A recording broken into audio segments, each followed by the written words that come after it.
सबसे पहले आपका बहुत स्वागत है कि आज नोएडा में आप आए हैं, मतदाताओं ने आपने वोट करा, क्या कहना चाहेंगे?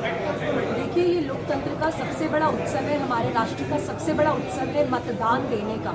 तो मैं ये कहना चाहूँगी कि भारत के जितने भी नागरिक हैं उन सबको मतदान देना चाहिए, क्योंकि आपके हाथों में है कि आप कैसा नेतृत्व चाहते हैं, आप क्या चाहते हैं कि आपके देश को कौन लीड करे। अगर आप कुशल नेतृत्व चाहते हैं तो आप ऐसे ही सरकार का चयन कीजिए जो सनातन धर्म के लिए सदा खड़ी रही है, राष्ट्र प्रगति के लिए खड़ी रही है और राष्ट्र विकास के लिए अपना उसने योगदान दिया है। देखिए, ये वो समय है जिसमें I would say it is time to right the wrongs of the past. जो 70 सालों में अन्याय हुआ है, अब समय है कि उसे न्याय की कलम से ठीक किया जाए और वो अधिकार ईश्वर ने आपके हाथों में दिया है। So this is a big time opportunity to all the citizens of the country. तो आपके हाथों में है कि आप कैसी सरकार का चयन करना चाहते हैं। एक तरफ वो लोग हैं जिन्होंने विकास की बातें करी, गरीबी की, भुखमरी की बातें करी, बेरोजगारी की बातें करी, लेकिन कोई कदम नहीं उठाया। लेकिन एक तरफ मैं जरूर कहूँगी प्रधानमंत्री मोदी हैं और नो डाउट वो साधुवाद के पात्र हैं, क्योंकि उन्होंने जो प्रोमिसेस किए पूरे तो नहीं बट कुछ हद तक निभाए हैं और हम उम्मीद करते हैं जब इस बार पुनः उन्हें चयन करके लाएंगे तो वो बचे हुए प्रोमिसेस भी निभाएंगे और राष्ट्र का जो विकास है वो एक साथ मिलकर करेंगे। लेकिन गौतम लोकसभा की बात करें, यहाँ से जो बीजेपी के सांसद है डॉक्टर प्रत्याशी भी है, उनके बारे में आप क्या कहना चाहेंगे? आप लोग देखिए, डॉक्टर महेश शर्मा और मेरा परिचय आजकल नहीं है, काफ़ी पुराना है और मैंने उनको कार्य करते हुए देखा है, जनमानस के लिए चिंतित होते हुए देखा है। वो एक कैलाश हॉस्पिटल रन करते हैं और इसमें बहुत बार मैंने भी पेशेंट्स रिकमेंड किए हैं। तो जब डॉक्टर साहब फ़ोन करके उनका हालचाल लेते हैं, अपडेट लेते हैं, तो समझ में आता है कि सोसाइटी के प्रति उनका डेडिकेशन है।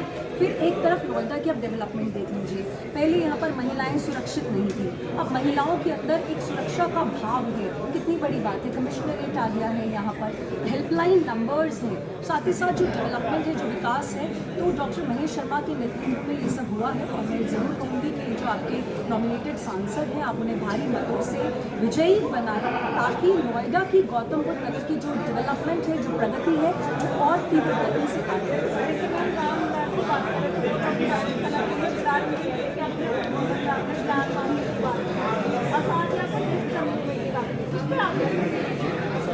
देखिए, भारत आस्था का देश है, भारत सनातन धर्म की भूमि है और काशी, मथुरा और अयोध्या ये तो हमारे थे हैं और हमारे रहे हैं। तो मैं कहूँगी कि जैसे रामलला विराजमान हुए हैं, अब बात भगवान श्री महादेव नंदी उनका 350 सालों से इंतज़ार कर रहे हैं। आप सभी है कि नंदी के भी इंतज़ार को, उसका भी इंतज़ार हो और न्याय की कलम से। देखिए, हम चाहते हैं कि न्याय की कलम से, जो न्यायतंत्र है, लोकतंत्र है, भारत का संविधान है हमारा, उस पर पूर्ण भरोसा है और लोकतंत्र की जीत होगी जब महादेव को उनका स्थान मिलेगा। और ऐसे ही मथुरा में भी जब भगवान श्री कृष्ण को, क्योंकि आपको याद होगा जब लोग मथुरा जाते थे तो हमेशा कहते थे हे केशव हम आएंगे, मंदिर वहीं बनाएंगे। क्यों कहते हैं? क्योंकि वहाँ पर प्रभु श्री कृष्ण की जन्मभूमि है, उनका मंदिर था।